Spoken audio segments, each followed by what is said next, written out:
welcome back to North American Blockchain Summit. It's the Merge Live. I'm here with Frank Kushner and joined by a guest today, Kelsey Driscoll. Kelsey, I just drop that down just a little bit, yeah, so we actually see your face. Oh, now here's my face. Yeah. Sorry, I'm very short. That's okay. It's been up and down all day. So anyway, I am happy to have you here. We've known each other for a minute. We met a couple of years ago on a panel at South by Southwest on social impact DAOs. Yeah. You were running the ship over at Change DAO at the time, and I was doing the same thing at Free Ross DAO. And, it's time to catch up. So that's what we're going to do today, I think. Absolutely. Thanks for having me. It's so great to see you in person again. Yes. Be in your backyard, Right. Earth, which is fun. Right. Drove up from Austin, and it's been great. I'm really proud of this conference because it's really expanded over the last few years. And it's been wonderful to be a part of it. I've been part of Texas Blockchain Council for over 2 years now. So watching these grassroots organizations grow in power and influence and impact has been just really inspiring. Right. So you were in the social impact DAO space, social impact space. Explain because we have a fairly crypto literate audience, but not everybody's up to speed on all the niche terms. So explain how you explain to somebody that's a crypto newbie, what is a social impact DAO? What is the social impact space about? Sure. Do we know what a DAO is? Should I start with DAO? I always describe a DAO as a digital community with an unseizable bank account, and we move from there. You've heard me do that before. I like Kelsey's better. I like Kelsey's original one better. Yeah. Oh, the Laboratories for Democracy? That's the one. I love it. I love it. I also like to call them crypto co-ops. Yeah. Because I think we talk about, what DAOs are really experimenting with is member ownership. And in traditional social impact work or nonprofit work, that looks like co-ops, whether that be for a building or a farm or whatever it is, or grocery store, we're all familiar with that. But I think what social impact DAOs are doing is how do you apply that with crypto outside of your nation state, kind of how we were talking about, and apply it to different areas. Right? That aren't just in your backyard, but how do you do this digitally across divides? Right. So that's great. Yeah. Yeah. I mean, that simplifies it pretty good. You got that? Pretty good. You got it now? Yeah. I mean, when you throw out the co-op or condo, kind of co-op better than condo, but to be able to say that that's kind of the structure, it makes it a lot easier to figure out, Well, and you can think about it, there's so much diversity within DAOs too. I think where we get stuck is this really stringent definition. But that's not exactly it, When DAOs first came about, we started calling them friend groups with a wallet. Sometimes, right? It depends on how many member classes you have, which benefits those member classes get, what they're voting on. And we saw a huge balloon in 21 of just a DAO for everything. Right. And a lot of them failed, quote unquote, or a lot of them closed, right? Yeah. And it was because we're doing this experimentation now. What do people want to vote on? What do people want to have a say in? And the reality is not everything. We don't need to be recreating, representative democracy. We already have a problem in this country, at least, with less than 50% of people voting in their local elections. Right. Why do we think that's going to be different within an organization that's not run by a nation state? That's kind of a human nature thing. But it's been cool to watch different DAOs take different shapes and explore that and how to get people engaged, keep people engaged, and really make the impact they want to make. Right. So dive a little bit deeper on that. So what have you seen? Because I was in and around DAOs, but I didn't really get into it in the way I have since Free Ross DAO, since that 2 year ago kind of demarcation point. I've covered it as a journalist and been around them, but operationally, that was a very big learning experience for me. Totally. And so you've been in this space at the same level of involvement pretty much as me for that period. What are the biggest changes in the ecosystem, changes in best practices that you've observed? Concerning DAOs or crypto broad? I would say in DAOs specifically. I'm for the purposes of this question. Yeah. Yeah. Well, I honestly think the biggest thing from 2020 to now was the PFP bubble. Sure. So I feel like what we watched happen was people buy NFTs to be a member in a member class of a PFP project, but most of them went to zero. Yeah. And so you saw a bunch of people, ape in, like we used Right. to say, buy the NFT and then stall and be like, okay, now we have all of these people in this container. What are we doing? Do with this. Yeah. And that happened a lot. Like we saw that happen of like, I don't know, I think one of the best examples was Constitution DAO, where it was like we were all hyped my about God, it. Yeah, for sure. And then all of a sudden it was like PeopleCoin, and then we were like, well, how are we using PeopleCoin? Like, what are we spending it on besides voting? Like, what Right. can you do with that token? And what we saw over the past 3 years is people just exploring that design statement and that design question, I think. And some really thrived, most didn't. That's okay. Like, that's why you innovate, and innovation is mostly failure, to be honest. Well, I wouldn't even characterize a lot of it as a failure state. I mean, some of them clearly, like the PFP things you're talking about, would be. I mean, because there was a lot of them felt like they were trying to build a business that obviously didn't occur, games and stuff that never happened. But like in the social impact space, I would say, like even though like Free Roscoe shut down, that wasn't necessarily a failure state. That was a planned exit, right? Yeah. Yeah. And when an organization that is mission driven no longer needs to serve that mission, winding it down is actually a successful end state for it, rather than having this like non-living entity that's somehow like, continuing to exist well beyond any kind of serve by date, Well, and can be exploited. Sure. If it's on chain, right? Yeah. And so the safest thing is to have, this is what we're doing, right? This is the end state, or we're continuing, or this is our roadmap, whatever. And that's certainly something that DAO has unique to it that a corporation or a non-chain entity, like there's very clear mechanisms for unwinding DAOs that don't exist. Yeah, I would agree. I think what we also saw, though, the successful DAOs that emerged were trying to plug into existing systems, Yeah. not overturn them. And I think that that's a lesson for us in the larger Web3 space, to be honest with you.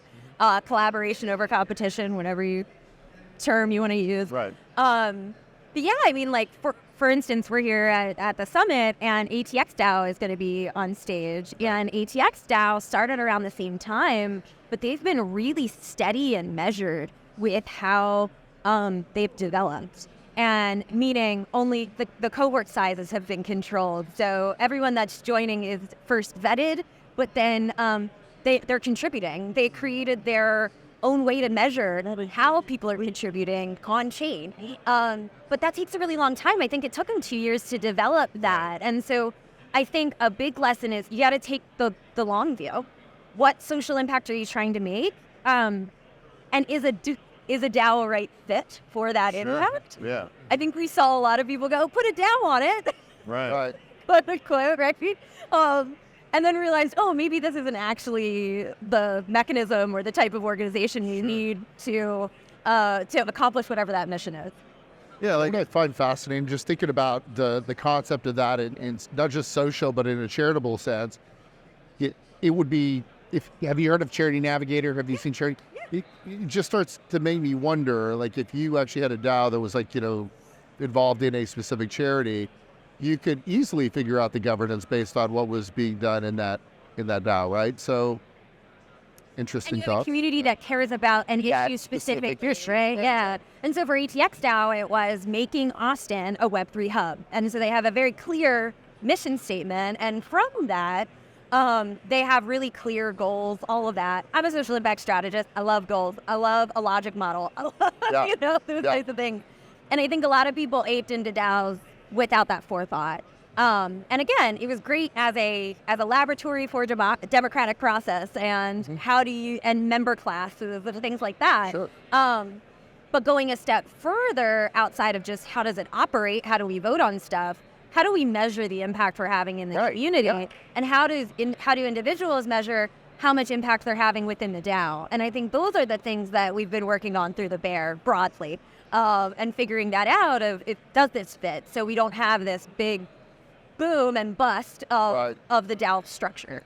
but we're learning. I mean, these are these are the cracks that make it stronger, right? As long as it hopefully didn't break, right? I feel like we've been through it enough that like if it was going to fail, it would have failed. So I'm happy that maybe we're at a place where a lot of these things have and are being ironed out. So I don't see that as a failure. I see that as a crack that can be fixed.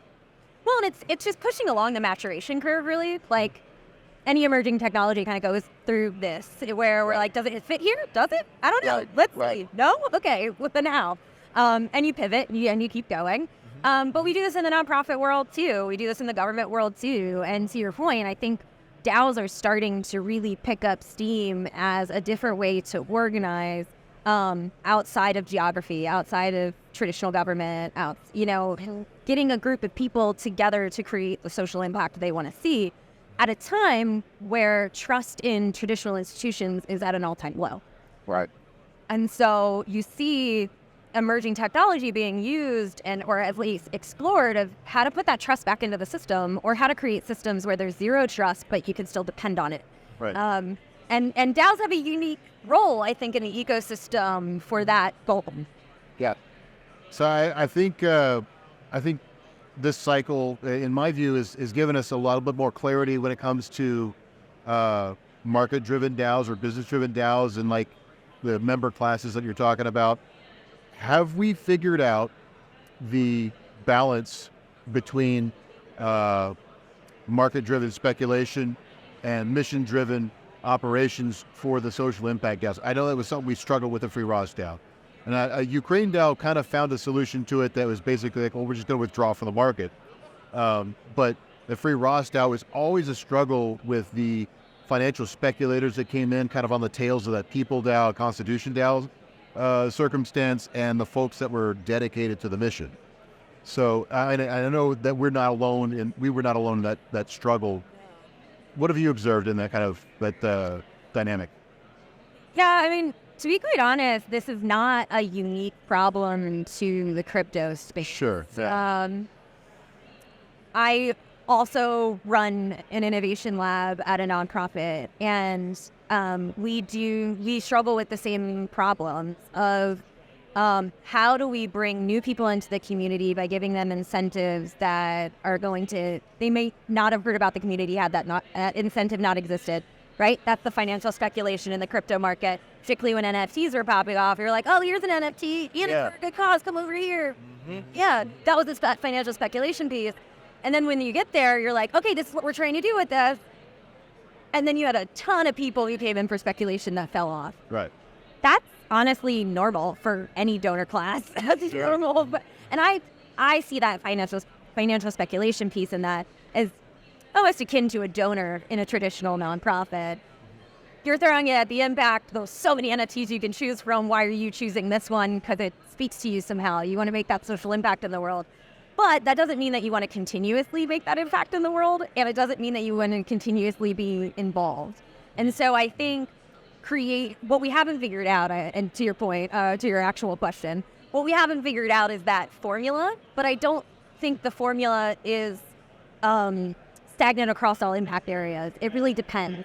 And the public actually has a pretty short attention span for social impact, right? Very sadly true. Yeah. So you have a flash in the pan, right? Like, it's something like if you don't raise money after a disaster within the first 12 hours, you're already old news. Yeah. And so I think you do a bit of both of that, but it's always kind of like surfing between and creating opportunities to opt in. And or opt out without that pressure. And I don't think DAOs have figured that out yet. When you require people to vote on every single thing, well, you're obviously going to have people who drop off because you can only be part of so many DAOs and do so many things in one day. Sure. And so I think that's what we're figuring out. And I think there are DAOs that do, like the cohort model I was talking about, where you're intentionally choosing who's part of it, creating a barrier of entry to get in to make sure that you're buying into the entire commitment that you're making and the impact. But I also think that there's plenty of room for inclusive DAOs. Everyone can come in. We just have to create models that are achieving the impact we want to make at scale. What do you think is the actual, like right now, in your heart of hearts, what's the one thing that you know that the DAO absolutely is? Like, what do you know that for sure it's a great use case? I know I've already mentioned ATX DAO, but I think like the proof is in the pudding there. Austin is known as like a Web3 hub, and it's a lot because of ATX DAO. Right. And now they're, so I think that's a great use case. City DAOs generally, I think, are a great use case because you have a bunch of people who are dedicated to the economic development of that city. And so they're not only going to buy the thing, but... And it might be more flexible in what they could use it for under the mission of the DAO as opposed to having to get too much bureaucracy behind a general budget. Right. And DAOs like that have specific impacts, and they're geographic based. And so the members that are coming into them are like, I'm committed to this state, this city, this geographic location. There's a tangible impact right in front of my face that I'm seeing. And that keeps people bought in when they know the impact they're making and they can see it in their own backyard. So I think that's a great use case for DAOs. But on the other side of it, which we haven't seen, which I'm excited, hopefully, to crack this, is almost like it's a nonprofit without borders for sharing resources for specific causes. So think of the Children's Miracle Network and how there are a bunch of different hospitals within that network. And when you donate to the Children's Miracle Network, it goes to all of those. So you know that you're donating to this larger cause that's going to have impact across a bunch of different geographies. And within the healthcare system, that's super hard, but they make it really easy. You can see the one-to-one comparison of that on chain, of how you could create different member classes based on donations, based on if you're a nonprofit that's part of the DAO and receiving some of those funds, whatever it may be. So I think that's a use case that we haven't seen yet because the economic incentive hasn't been there, but I think the community impact incentive is too. So Ukraine DAO has done a little bit of that. They've done I would say probably about 40% of what you're describing because they had to go a little bit more opaque on member classes because of bad actors that were using financial activism to try to disrupt the operations. Right. But in terms of the donate once, hit these transparent charities, they definitely got that part nailed. Yeah. Yeah. So yeah, no, absolutely. And that's unique to blockchain, right? And that's why that's so important. But DAOs, I think, are going to give us another model to break the traditional nonprofit market out of this codependence cycle that we have on high net worth individuals and government grants. And if we want to make the change that we want to see in the world at a rapid pace, we need new systems to be able to do that because the systems we have right now are not sustainable. And blockchain is actually a huge innate part of unlocking that potential in my opinion. Right. Yeah. So we've only got a couple of minutes left for this particular segment. Yep. So I guess the last question, so you're sitting in a unique spot because you're with your involvement at Texas Blockchain Council, you're close to kind of the issues that are kind of on the fore, and you're in the social literally in the seat of the most influential blockchain state in the nation so far, right? It is true, yeah. So my question is, of all like the policy things facing the industry right now, which one do you think is the most important? If we could throw all of our intent and activity behind a single policy initiative or piece of legislation, what should it be? That's a great question. Admittedly, not a lobbyist. Right.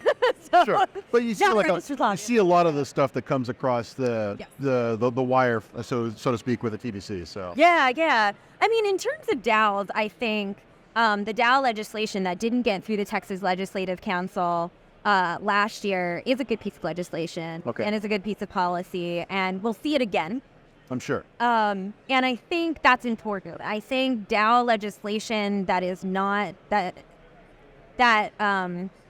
basically de-risks the landscape so more people can participate and nonprofits can figure out how to do that and mitigate that risk is really important for that growth. Right. We can talk about cryptocurrency, we can talk about fintech, we can talk about all of that, regulatory capture, what have you. It's much more complicated and there's big banks involved and it's a bit different. But when we talk about social impact and setting Tell up, me about it. I know all that firsthand. right, exactly, I get it.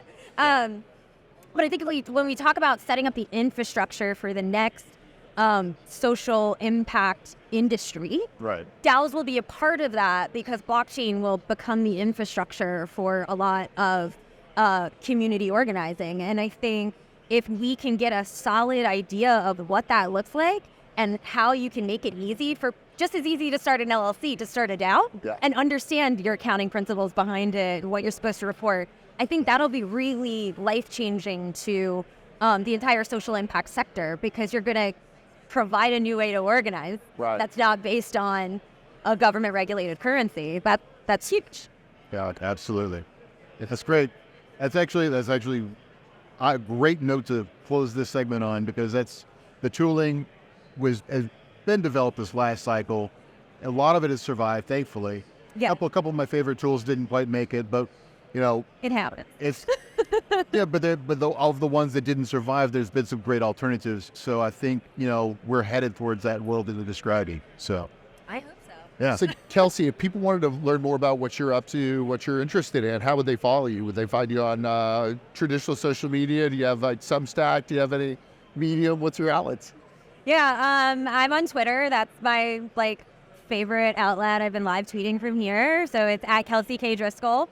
And I'm also on LinkedIn. I know that not a lot of people in the blockchain space are on LinkedIn, but I'm searchable on LinkedIn. Kelsey Driscoll. So feel free to add me. Yeah, those are basically my two. So please feel free to reach out. My DMs are open.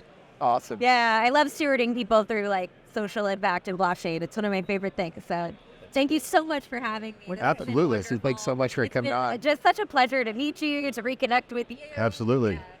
In your backyard. Yeah. In your backyard, that's right. Usually we're going down to Austin, so it's great. It's great to have you guys up here for once. It's awesome. Yeah, exactly. Thanks so much. Hey, thanks for watching The Merge. We've got a ton more stuff for you to watch on YouTube, on Instagram, on TikTok, everywhere. Check us out.